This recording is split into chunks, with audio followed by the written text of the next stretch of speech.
The rain came down like a blade wrapped in ice, hammering the empty street in sheets that caught the streetlight and turned everything silver and terrible. A small girl in a yellow raincoat ran straight into traffic. She couldn't have been more than 7 years old. Her Mary Jane slapped wet against the asphalt, her breath coming in panic-stricken gasps. The stuffed rabbit she carried, grey, one ear torn, dangled from her small fist like a useless prayer. Behind her, the sound of an adult shouting something lost in the storm. Ahead of her, a sedan barreling down from the left lane, the driver's face a white smear behind the windshield, his brake lights blooming red like warnings nobody could read fast enough. Nora Morales didn't think. Her body moved on some ancient instinct older than thought, older than survival, older than anything her exhausted mind could comprehend. She was 28 years old, soaking wet, wearing a threadbare jacket that cost $14 at a thrift store 5 years ago. She was sleeping in a Honda Civic behind a Boston gas station.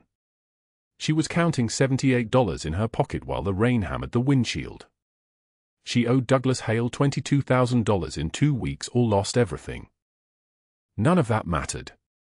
She lunged from the sidewalk, her worn sneakers losing grip on the slick pavement, and her arms wrapped around the child's small, shaking body. The sedan's tires screamed against the wet road, the sound like metal tearing, like a scream caught in machinery. The bumper stopped inches from Nora's hip. 1 inch less and that little girl would have been erased from the earth in the space of a heartbeat. The rain hammered them both as they went down hard on the curb, Nora's body curling around the child like a shield, like something that could take the impact of 1,000 storms. The rabbit got soaked.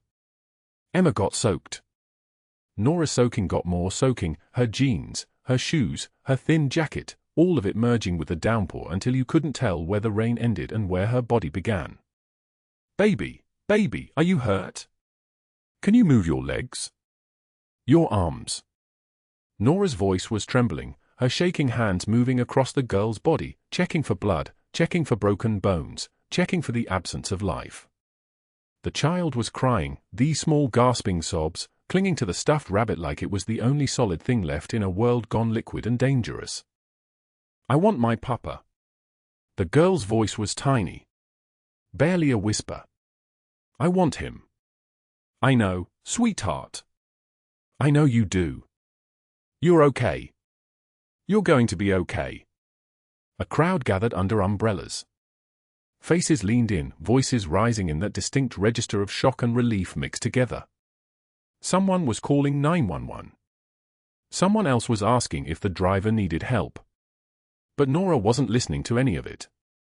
She was sitting on the curb with a child she had never met, water pooling in her cheap canvas shoes that cost $8.99, and she was rocking her gently back and forth, checking the girl's eyes to see if they tracked, whispering things that weren't true and therefore were the most honest things she had ever said. The driver stumbled out of the sedan, his hands shaking, his face the color of something that had already died. I didn't see her. God, I didn't see her. Is she? His voice cracked apart. She's okay, Nora said. She's okay. She's going to be fine. 3 miles away, in an underground poker room that sat beneath a warehouse in the Seaport district, the air hung thick with cigar smoke. The smoke moved through the space like something alive, something that refused to be breathed, something that lingered in your lungs and your clothes and your consciousness long after you had left the room. Green felt tables glowed under low lights.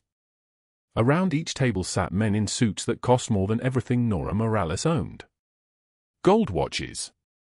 Silver rings. The kind of casual wealth that never had to justify itself. Armed guards stood at every door, men with flat eyes and heavier jackets.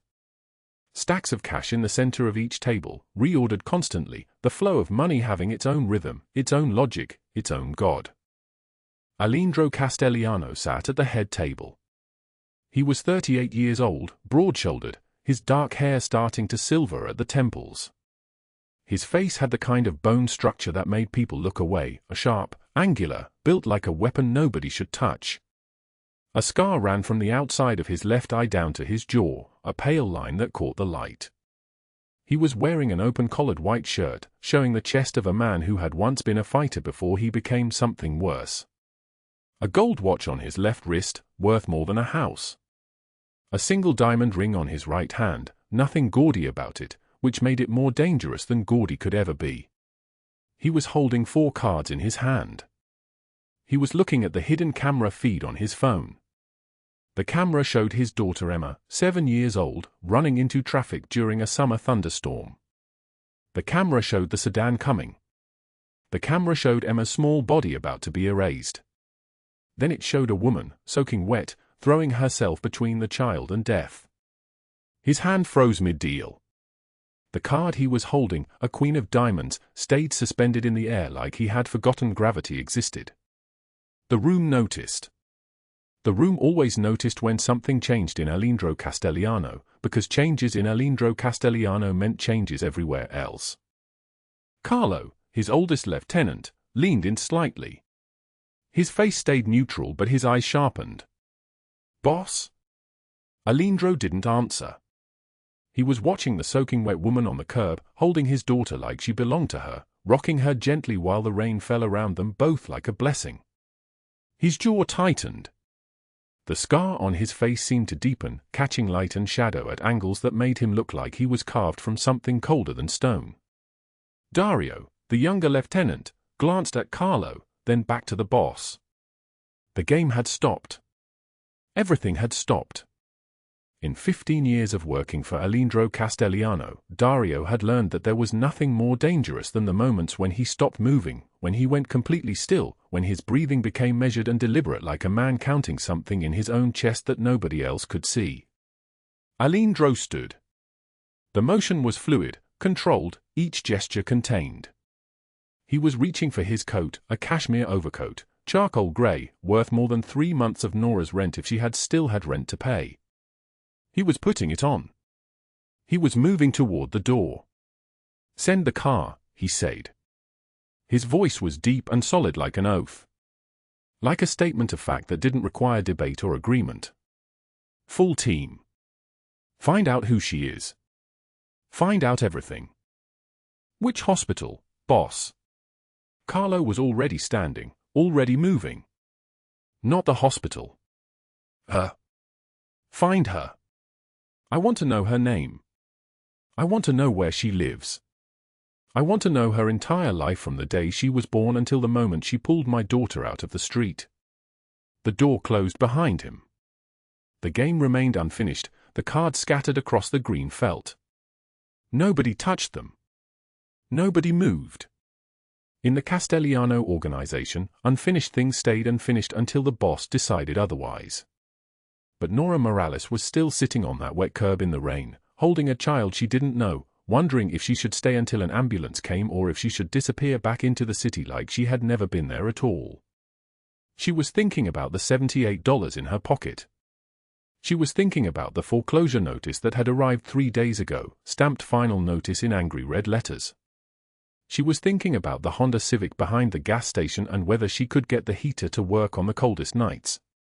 She was thinking about work in the morning, how Victoria Ashford would probably find some reason to cut her hours again, how the Ashford Hotel didn't employ people like Nora, they tolerated them, the way you tolerate a stain on a carpet you're planning to replace. The rain kept falling. Emma kept crying, these small sounds that broke something in Nora's chest that she had thought was already too broken to break further. The paramedics would arrive in another 4 minutes. The questions would start and she would answer them, her voice steady, saying yes the girl was responsive, yes she was breathing, yes she moved all her limbs. She would give her name as Nora Morales. She would say she worked at the Ashford Hotel, night shift, room service. She would not mention the Honda Civic or the $22,000 debt or the way she had eaten nothing but a yogurt from the staff refrigerator for 3 days because she was rationing her grocery money. What she didn't know, what she couldn't have known as she sat there shivering in her threadbare jacket, was that in a warehouse 3 miles away, a man was looking at her face on a phone screen, seeing her for the first time and knowing with the certainty of someone who had spent 15 years reading Violence and Consequence that his entire life had just changed. What she didn't know was that she had just pulled the daughter of the most feared person in New England out of traffic. That the men who worked for Aleandro Castellano answered phones with a specific fear in their voices. That people disappeared when he wanted them to disappear. That mercy was not something he dispensed, and neither was gratitude, at least not in any form that was gentle. What she didn't know was that being invisible had just become the most dangerous thing she could possibly be. Before we continue, drop a like if this story hits you. Share it with someone who needs to hear it, and subscribe so you don't miss what's coming tomorrow. Every single like is fuel that keeps us making these stories for you. Thank you for that. Now let us go back to the beginning to understand how a woman with nothing came to risk everything for a stranger's child. 3 weeks before the night that changed everything, Nora Morales sat in the driver's seat of her 2008 Honda Civic parked behind a Shell station on the edge of Boston, rain hammering the windshield like fists demanding entry. The dome light cast a sickly yellow glow across her lap where 7 crumpled bills and a handful of coins lay spread across her thighs. She counted them again, moving her lips silently, her fingers trembling in the cold. $78. That was everything. All of it. She had $78 to her name and $22,000 owed in 14 days, or the last thing her mother had ever owned would belong to someone else. The Honda Civic smelled like wet fabric and old coffee, and the particular kind of despair that comes from living in 400 square feet with no address. The backseat held a plastic storage bin containing 2 pairs of pants, 3 shirts still folded from a laundromat visit 2 weeks ago, socks rolled in pairs, 1 pair of shoes besides the worn Crocs she worked in, a Ziploc bag holding her mother's wedding ring, and a toothbrush. That was the inventory of her entire life outside the clothes she wore. She had slept in this car for 6 months now, ever since the cancer took her mother and the medical bills took everything else, and somewhere in that math the apartment lease had gone unpaid because there was no money for rent after the surgery and the chemotherapy and the final hospice week at Boston Medical when the machines that kept her breathing cost $3,000 a day. A semi-truck pulled into the station, its air brakes hissing like something dying. Nora watched the driver disappear into the fluorescent-lit convenience store. She returned her attention to the letter on her lap. The paper was cream-colored, official, stamped with red letters that seemed to bleed into the white space around them. Final notice. Payment due. 14 days to avoid foreclosure. Her name printed in the middle of the page, Nora Marie Morales, in debt to Douglas Hale Properties for the sum of $22,000.00. The house was worth maybe $80,000 in this market, which meant when Douglas Hale took it, he would own equity worth nearly that amount. The foreclosure notice was not about recovering a debt. It was about theft dressed in legal language. She had inherited the house 6 months ago, a small colonial-style home in a neighborhood where people still watered their lawns and knew their neighbors' names. Her mother had paid it off decades ago, had given Nora something precious, a place that was hers, free and clear, a foundation. Then the cancer came, a metastatic bloom in her lungs that had no mercy and no patience, and within 4 months her mother was gone, and within 6 months that house was about to be gone too, because the medical system in America was designed to grind people into powder and take what little they had left. Douglas Hale was the property manager assigned to handle the dispute. He had eyes like a hawk and a smile that never reached them. He had called her 3 times, each call more threatening than the last. The final one, 3 days ago, had ended with him saying, "You don't pay, I take the house." Simple mathematics. You got 14 days to find $22,000 or you'll be homeless with a foreclosure on your credit forever. Then he had hung up. She had stood in the hallway of the Ashford Hotel with her phone pressed to her ear and thought about what it felt like to be erased. $78. She counted it again, moving each bill to the left as she went, 20, 40, 60, 75, 76, 77, 78. The coins were pennies and nickels and a single dime that had somehow made it into her pocket. This was rent money for nowhere. This was food money for 11 days if she ate once a day. This was the distance between survival and the absolute end of everything. The rain intensified.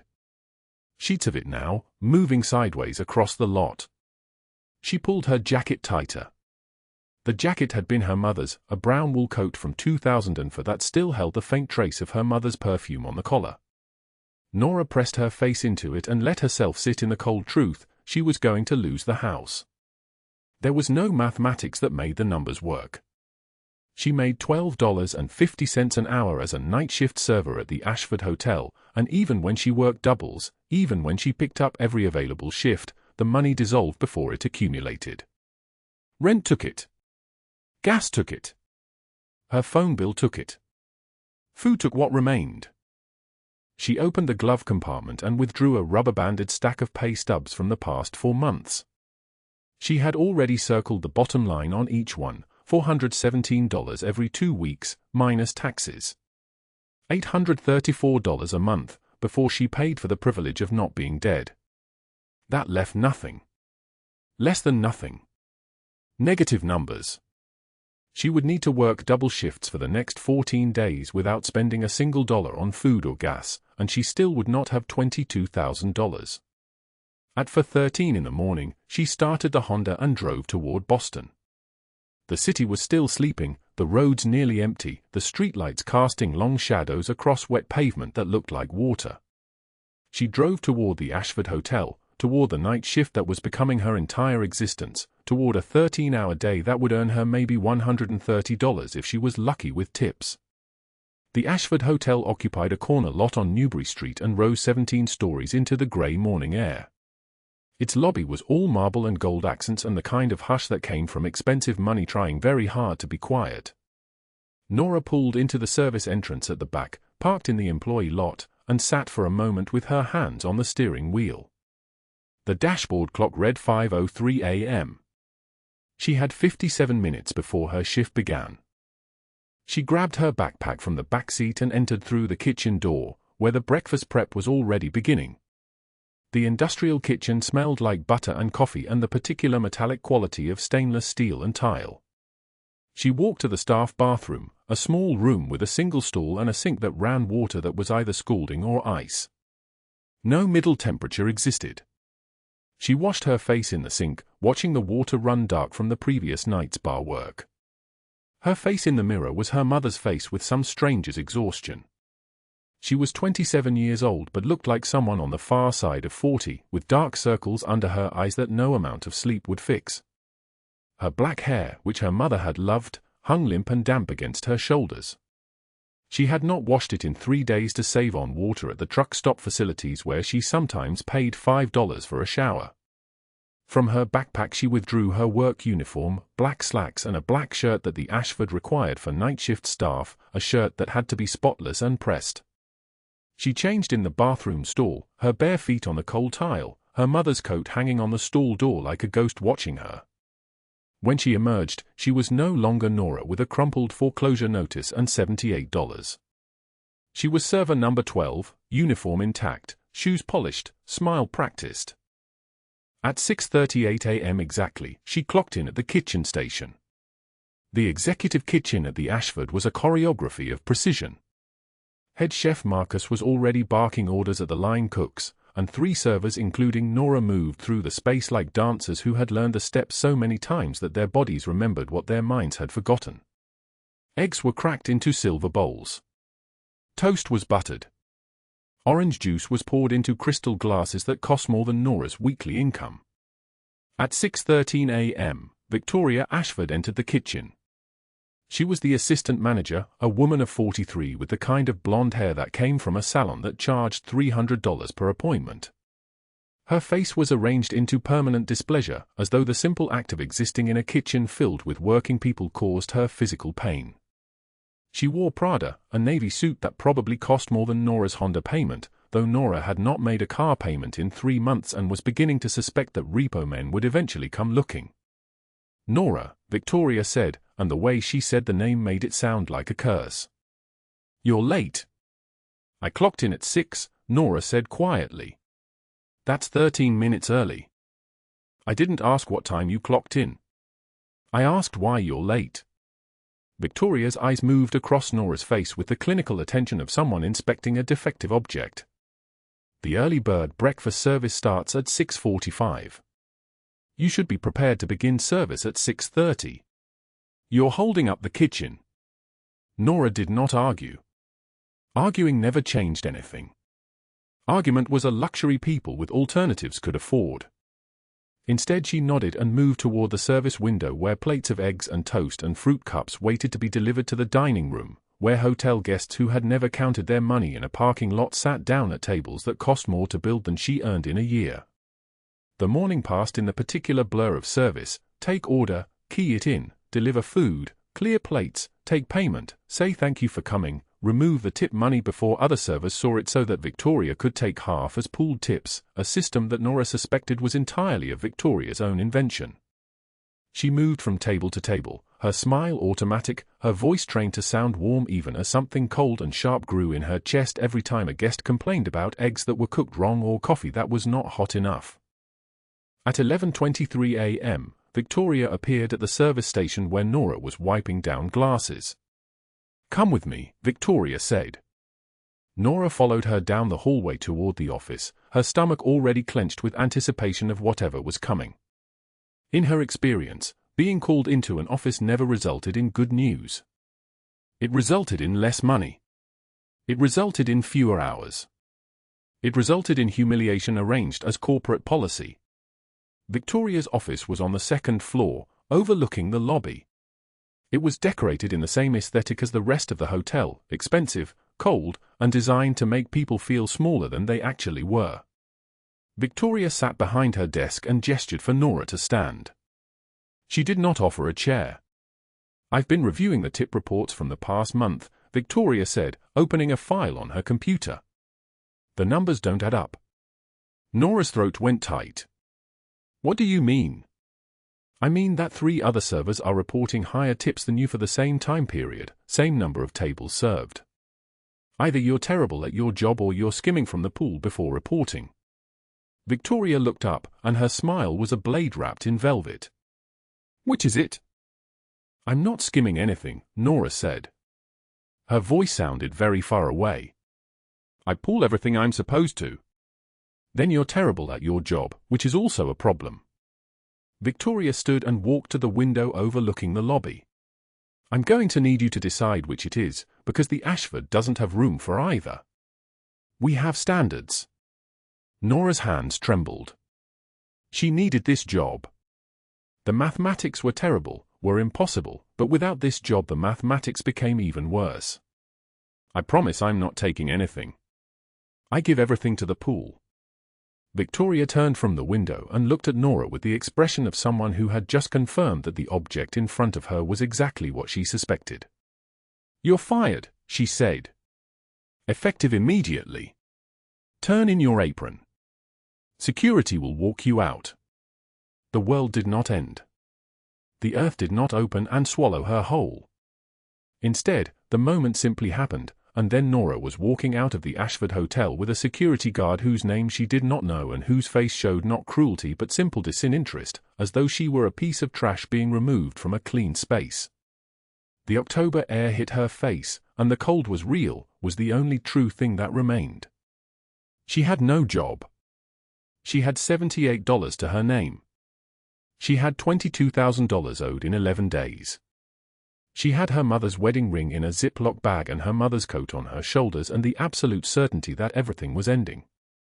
In a warehouse 3 miles away, a man named Aleandro Castellano was holding a phone to his ear while his lieutenant Carlo spoke in a voice that carried news. The girl asked about the woman in the car, Carlo was saying. Emma asked why some people sleep in cars instead of houses. Aleandro did not respond immediately. He was looking at his daughter through a monitor on the wall of his office, watching her at her school desk, watching her write something in a notebook, watching her live in a world he had built specifically so she would never know what he knew. That the world had hunger. That the world had cruelty. That sometimes there was simply not enough. "What did you tell her?" Aleandro asked finally, his voice deep and solid like an oath. "Nothing," Carlo said. "That's why I'm calling." She asked why, and nobody had an answer. Across the city, Nora Morales sat in her Honda Civic in the parking lot of a Walgreens and did the mathematics one more time. 9 days now. 9 days until the house was gone. 9 days until she had nothing left of her mother except a ring and a coat and the memory of a voice saying, "You're going to be okay, baby. You're going to be fine." Her mother had been wrong. The summer thunderstorm broke over Boston Common without warning. One moment the sky was grey and waiting, and the next, lightning split the clouds open like a blade through silk.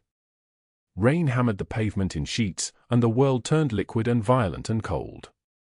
A 7-year-old girl in a yellow raincoat ran from her nanny without looking back. Emma Castellano had been pointing at ducks near the pond when she heard the thunder. The sound terrified her. It sounded like anger, like something breaking, and she bolted. Her nanny, distracted by her phone, didn't notice until the girl was already 30 feet away, running blind through the downpour, her small legs pumping, her breath coming in gasps that the storm swallowed whole. She didn't see the street. She didn't see the red sedan turning the corner at 25 miles per hour. But Nora Morales saw her. Nora was walking from a job interview that had lasted 11 minutes. The manager had taken one look at her rain-soaked hair, her worn cardigan with the button missing, and said, "We'll call you if something opens up." Which meant no. Which meant another rejection. Which meant another shift closer to the day she lost everything. She was crossing the street near the Common, shoulders hunched against the rain, when movement caught her eye, yellow fabric, small body, the car accelerating toward the intersection. Time did not slow. It shattered into fragments. Nora moved without deciding to move. She crossed the remaining distance in 3 strides, her wet shoes slipping on the asphalt, and she pulled the girl backward with both hands just as the sedan braked hard, its tires screaming against wet pavement, the car stopping 3 feet from where Emma had been standing. The driver's face appeared in the window, shocked, pale, mouthing apologies that couldn't be heard over the rain and the thunder rolling overhead. Emma was crying.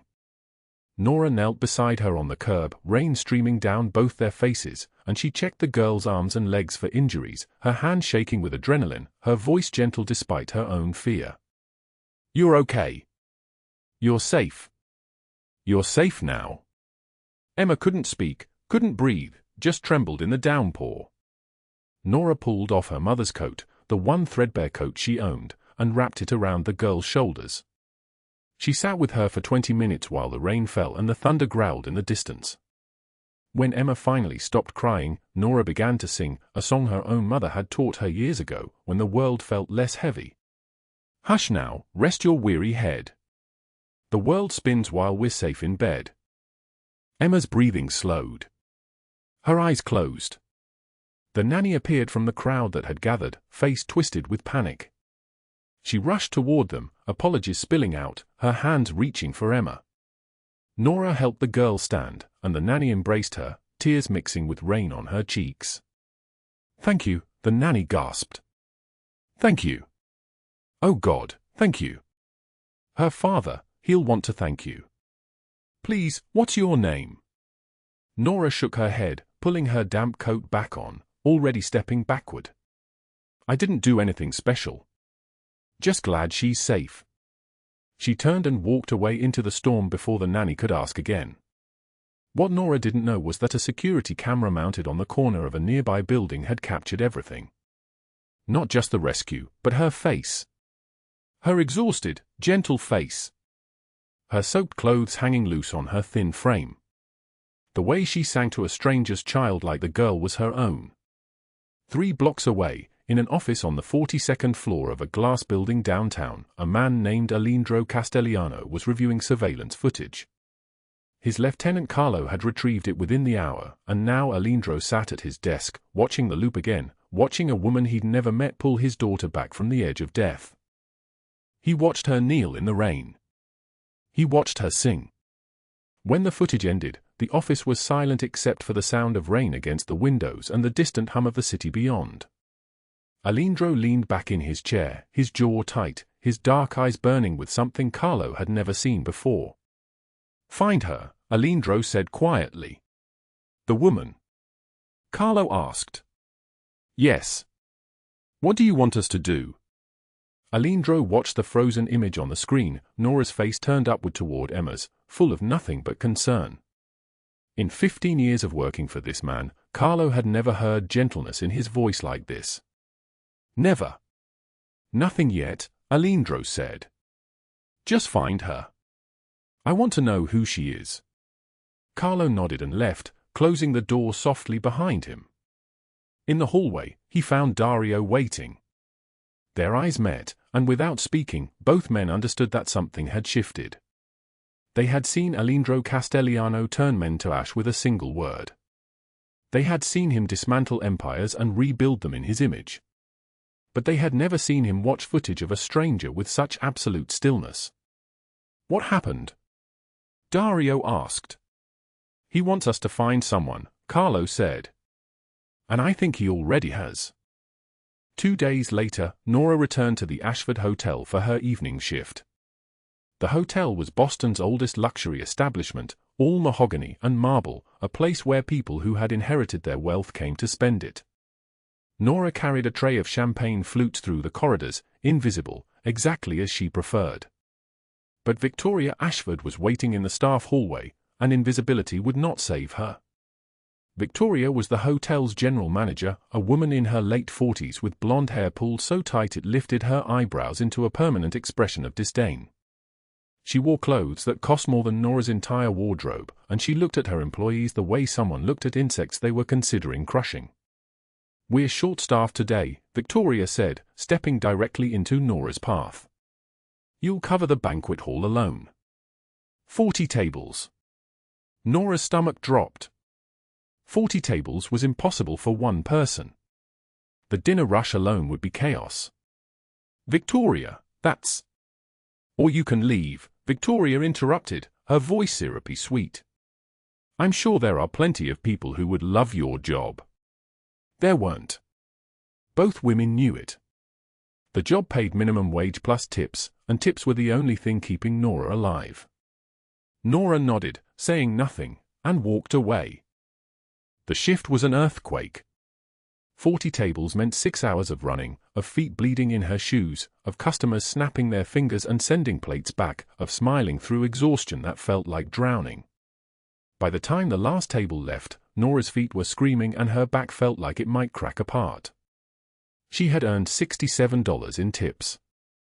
She walked to the staff room and placed every dollar in the tip pool jar, the communal collection that was supposed to be divided equally. It was a small thing, her $67. But it was everything she had earned. Through the office window, she watched Victoria count the jar's contents. She watched her manager pocket $200 without blinking. Nora understood then, with the clarity of exhaustion, that she was being stolen from by a woman who had already stolen everything else. And there was nothing she could do about it. What Nora didn't know was that Carlo Moretti was parked across the street in a black sedan, and he had spent the last 2 days finding everything about her. He knew about the job at the Ashford Hotel. He knew about the apartment she'd lost 6 months ago. He knew about the house in Quincy that her mother had left her, and the $22,000 debt to a man named Douglas Hale, stamped final notice, due in 12 days. He had photographed this debt collector's face and reported back to Aleandro Castelliano with the same precision he would use to report a territory violation. And Aleandro had listened, his fingers drumming slowly on his desk, while outside the windows of his office, the city of Boston spun on, unaware that its invisible waitress had just become the focus of the most dangerous man it contained. That night, Nora sat in her Honda Civic in the parking lot of a Walgreens and did the mathematics one more time. $78 in her pocket. 67 earned today. 145 total. 22,000 owed in 11 days. The numbers didn't bend toward her. They never had. They never would. She rested her forehead against the steering wheel and thought of her mother's voice, "You're going to be okay, baby. You're going to be fine." Her mother had been wrong about so many things. But Nora didn't know that 3 miles away, a man in an expensive suit was making a decision that would burn both their lives to ash and rebuild them into something neither could have imagined. She didn't know that the girl she had saved was asking her father why some people slept in cars, and that this single question had fractured something inside him, the wall between the criminal he'd become and the man he'd once wanted to be. She didn't know that everything was about to change. The rain fell harder as midnight approached, hammering her windshield like the world itself was trying to break through. The rain wouldn't stop. It hammered the roof of the safe house like it was trying to break through, like the world itself had turned its fury on this single room where Nora lay in white sheets that smelled like antiseptic and distance. She woke to pain, the kind that lives in your ribs, in your face, in the places where violence had written its signature across her skin. Her left eye was swollen shut, a dark plum-colored world. The other eye opened slowly to a ceiling she didn't recognize, cream-colored, expensive, nothing like the water-stained plaster of her Civic. A doctor in a white coat stood beside the bed, his hands gentle as he wrapped fresh gauze around her ribs.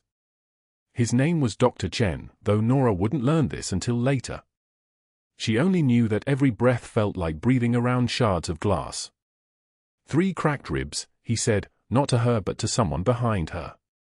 Concussion, severe contusions, lacerations. She's lucky. Another 30 seconds and he didn't finish.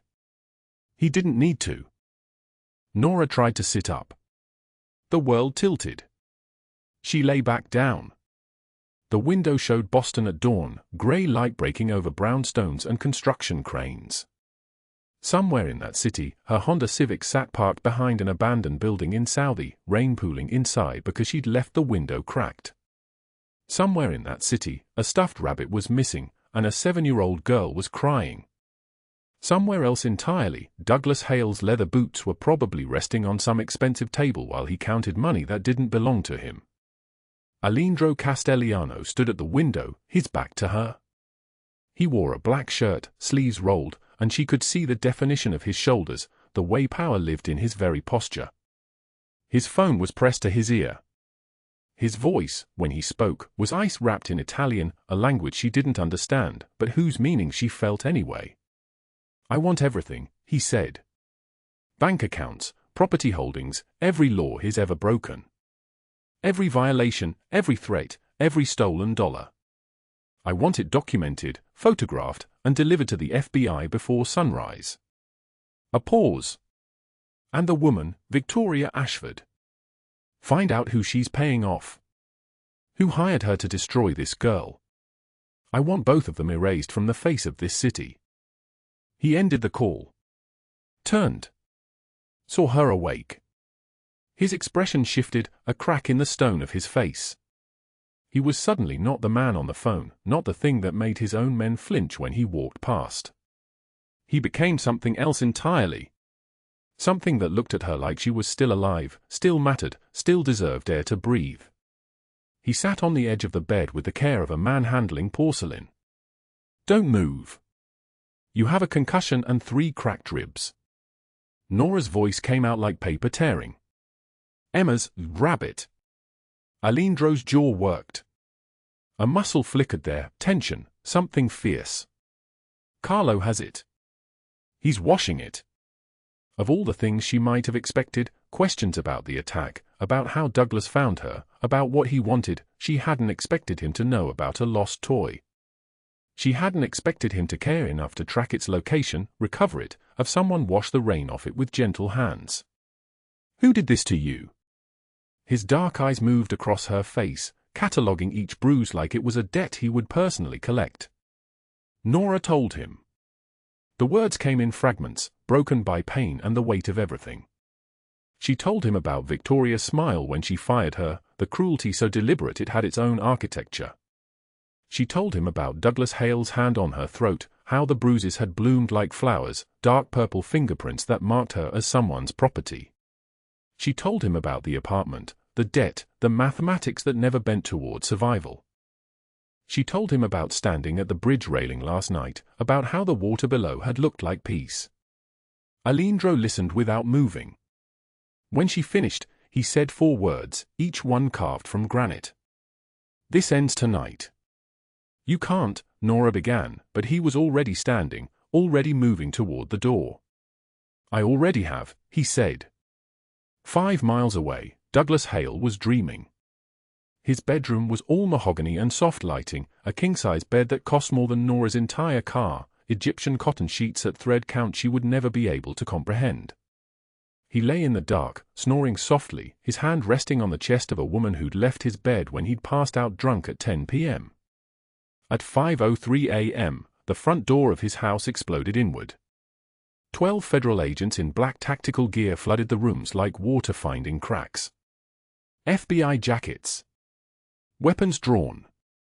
Their footsteps on the hardwood stairs sounded like the end of things. Douglas woke to flashlights in his face, to screaming voices that came from some other reality. FBI. Hands where we can see them. Now. He stumbled out of bed in his underwear, the sheets tangling around his legs like he was caught in something that wouldn't let him go. His brain, still half full of whiskey, couldn't make sense of what was happening. There's been a mistake, he blubbered. I'm a legitimate businessman. I own property. I have lawyers. They cuffed him. Cold steel on his wrists. The agent reading rights had the voice of someone who'd done this 1,000 times and wouldn't lose sleep doing it 1,000 more. Extortion, assault with battery, racketeering, wire fraud, theft by intimidation, and holding property through coercion. You're looking at a 40-year federal sentence, minimum. 40 years. The number didn't fit in Douglas Hale's brain. He was 53. 40 years meant he'd be an old man when he walked free, if he walked free. If his body lasted that long in a federal prison where everyone would know exactly what he'd done, and exactly how small he'd been when he did it. Wait, he said. We can make a deal. I have money. I have? Tell it to the judge, the agent said. They walked him through his own house, through the hallway where he'd hung photographs of himself accepting community awards, all of them fraudulent, all of them built on money stolen from people like Nora Morales. His neighbors stood on their porches in the early light, and they didn't look away. They watched. They smiled. Some of them applauded. By 7 a.m., every news station in Boston was running footage of Douglas Hale in handcuffs, his face stunned, his expensive house becoming the backdrop for his own destruction. At exactly the same moment, Victoria Ashford pushed through the glass doors of the Ashford Hotel, her leather bag over her shoulder, her hair perfect, her nails perfect, her entire person arranged like a weapon. She'd been rearranging staff schedules all morning, already imagining how she'd destroy the next waitress who looked at her wrong. The FBI agents were waiting in the lobby. There were 3 of them, and they moved with the efficiency of people who'd arrested someone much more dangerous than a hotel manager. They didn't need weapons. They just needed paperwork, 5 years of documentation showing how Victoria had stolen from the hotel's tip pool, falsified employee records, taken kickbacks from suppliers, and run a side operation of embezzled funds that totaled $247,000. Victoria Ashford, you're under arrest for wire fraud, tax evasion, and theft. Her composure fractured like glass. Actually fractured, you could see it happening, the perfect facade crumbling in real time. She screamed at them. She screamed at the hotel owner, Mr. Ashford, who stood watching with an expression like someone had just told him his own daughter was a stranger. This is a mistake. I run this hotel. I built this place. You also stole from it, the agent said, cuffing her. Your trial date is. She wasn't listening anymore. She was being led through the dining room, the same dining room where she'd fired Nora Morales in front of customers, where she'd humiliated her for sport. The staff stood behind the bar, and they watched her being taken away. Some of them were smiling. One of the younger waiters applauded softly. By 8 a.m., Victoria Ashford's face was on every news site in the city. By noon, she was forgotten. Aleandro's office was all dark wood and expensive silence. Carlo and Dario stood on either side of him as he watched the split screens, Douglas Hale being led into a federal detention center, Victoria Ashford being booked, her mugshot being taken, her hand shaking as they rolled her fingers on an ink pad. 2 people who'd thought themselves untouchable, being touched. Too easy? Carlo asked. Aleandro's voice was ice. Too quick would have been easy. Quick is mercy. This is 40 years in a federal cage, knowing they destroyed themselves by touching someone I protect. This is knowing that every day they wake up, they'll remember the moment they decided she wasn't worth leaving alone. That's not easy. That's precision. He stood. His men straightened instinctively. How is she, he asked Dario. Dario's face was careful. Awake. But boss, she found out about the raids. From the news. He stopped, searching for the right word. She's upset. Aleandro's jaw worked. Muscles flickered in his neck. For a moment, he looked like he might demolish something. Then he moved toward the door. Where are you going? Carlo asked. To her. He left the office. Left the empire spinning without him for the first time in years. Left the networks, the money, the power, all of it, and walked toward a room where a broken woman lay in clean sheets, and didn't understand yet that the man who'd saved her had just unmade the entire world to make sure no one would ever hurt her again. The rain had stopped by the time he reached her. The shelter on Washington Street smelled like industrial soap and broken dreams. 12 beds in a room painted the color of old teeth. Nora lay awake on the third bed from the wall, staring at the water stain on the ceiling that looked like a map of somewhere she'd never been. For in the morning. 2 hours since she'd slipped out of the safe house. 2 hours since she'd left Aleandro sitting in his study with a letter in his hands. The $500 in her pocket felt like blood money. She knew he'd put it there. Knew he was watching somehow, even now. That was how men like him worked. They didn't let go. They held on with a kind of grip that crushed whatever it held. She couldn't let Emma be crushed.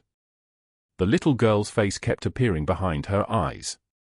Emma asking if Nora was coming back. Emma showing her the stuffed rabbit with the torn ear. Emma's small hand reaching out to touch Nora's bruised cheek and saying, "Does it hurt? I don't like when you hurt." That was when Nora knew she had to leave. A sound cut through the dark. The shelter door, locked at night. Opening from the outside. Footsteps, measured, deliberate, the kind of footsteps that didn't belong here. The other women didn't wake. They were used to ignoring things. To pretending not to hear. To survival through silence. Nora sat up slowly. Aleandro Castellano filled the doorway like a storm that had learned to wear a cashmere coat. Black wool, expensive beyond measure, collar turned up against the Boston wind. His hair was wet. His eyes were steel. In his right hand, her letter. She stood. Her heart was a bird trying to escape a cage. How did you? She stopped. Of course. Men like him always found what they wanted. You think I'd let you disappear? He walked toward her. The other women in the room stayed perfectly still, sensing something dangerous in the room with them. I read your letter, Nora. Then you know why I had to go. Her voice came out smaller than she intended. You know what happens to people around you. What Douglas did. What Victoria. What I did. He stopped in front of her, the letter still in his hand. You blame yourself for what I chose. You think your presence caused the violence. That if you weren't near me, near Emma, we'd all be safer. He folded the letter slowly. I know because I felt the same way for 20 years. Nora's breath caught. My father beat me until I learned not to cry. Aleandro's voice was steady, but something underneath it trembled like a blade about to snap. He beat me until I understood that love was a weapon that destroyed you. That caring about anyone was just giving them a way to hurt you. He stepped closer. I clawed my way out of that world by becoming exactly what he'd made me. Violent. Ruthless. Afraid to touch anything because I'd destroy it. Then you understand why I understand that you're wrong. He held up the letter. You wrote that you're not whole. That you'd shatter in my world. But Nora, I've been broken since I was 7 years old. I'm not healed. I probably never will be. My hands have done things I'll never tell my daughter about. His hand came up, trembling slightly, and touched her bruised cheek with impossible gentleness. But then you appeared. And you pulled my child from traffic in the rain without knowing who she was. Without wanting anything from me except to make sure she was safe. Nora's eyes filled with tears. You think you're broken. His voice cracked. You're the first whole person I've met in 2 decades. And you're terrified that being near me will destroy you. So let me ask you something." He paused. "What if something happens to Emma and you're not there? What if I can't protect her and you're the only person who could? I can't risk her life." "You're already risking it. By leaving." He took her hand. His grip was firm, warm, alive with something desperate and dangerous and gentle all at once. "Every day you're gone, I'm a man without reason to be careful. Without reason to choose mercy. Emma asks about you. She sleeps with the rabbit you saved. She draws pictures of you." His jaw tightened. "You want to know what scares me? It's not Douglas. It's not Victoria. It's the idea of waking up and you're gone. Of Emma asking why the woman who loved her just left. I never said I loved her. You did. The moment you pulled her from traffic. The moment you sat in the rain making sure she was breathing." He stepped closer. "I know what love looks like, Nora. I've been chasing it my entire life because my father beat it out of me. And I'm not letting you walk away from mine because you're afraid. What if something happens because of me?" Her voice broke. "What if they come after her to hurt you? Then I'll burn the world down." His eyes burned like coals. "And I'll do it while she's safe in a room you built for her. With you in the next room, alive, choosing us." Nora's hand trembled in his. "Neither of us knows how to do this." Aleandro's voice softened. "I don't know how to be the kind of man who sits on a floor and builds blanket forts. I don't know how to be a father who doesn't carry violence into every room he enters. But I'm learning. For her. And I want to learn for you too." He extended his other hand, offering her the choice. "Come home. Not as a guest. As family. As the woman who saved my daughter and changed my life without asking for anything but to be seen." Nora looked at his hand. At this man built from violence and loss and desperate, careful hope. She took it. 6 months later, the house was warm in the way safe places are warm. Nora sat on the floor with Emma, building a fort from every blanket in the living room. The ceiling was high and vaulted, and sunlight poured through windows overlooking Boston's skyline. This house was hers. Aleandro had given her the deed with a single sentence: "You shouldn't have to live like you don't belong somewhere." She'd cried for an hour. Emma giggled as the fort collapsed again. She was 7 now, growing into herself, her laugh the kind of sound that made the house feel less like a fortress and more like a home.